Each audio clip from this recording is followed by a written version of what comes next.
Donci Flaviu Mihail are 283 de ron.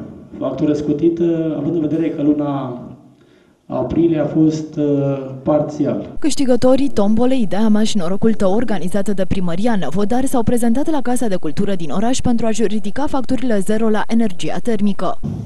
Dumneavoastră ați înțeles mesajul nostru și anume să fiți buni plătitori ca să fiți câștigători.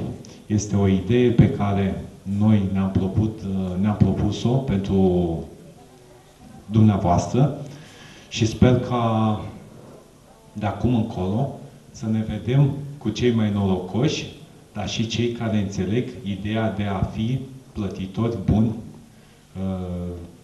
pentru sistemul de termoficare și, bineînțeles, cel de impozite al Primăriei Năvodari.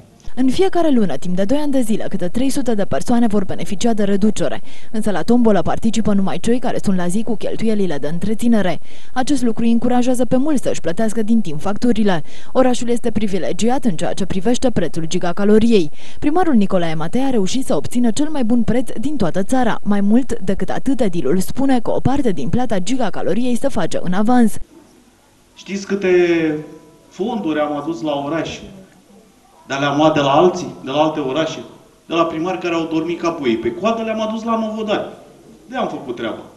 Așa și vecinii ăștia. Au văzut că merge șmecheria, au mers câțiva ani de zile, cu fostul Ecoterm, cu administrarea cimitirului. Am bătrâni care spun, domn primar, este mult, 600.000 de lei pe an.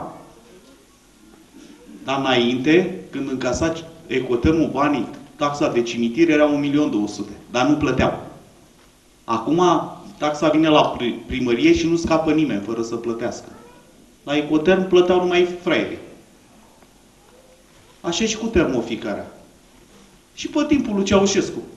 Mergea șmecheria, o făceam cu toții. 28 și 94 de bani. 28 de lei și 94 de Ați făcut economii, înseamnă, de avezoare. Dacă nu am servici din octombrie, e complicat. Da. E bună reducerea? Da, e bună. Vă ajută? Mă ajută, da. Cât ați câștigat? 70. De ron, 70. Bună reducerea, nu? E, bună.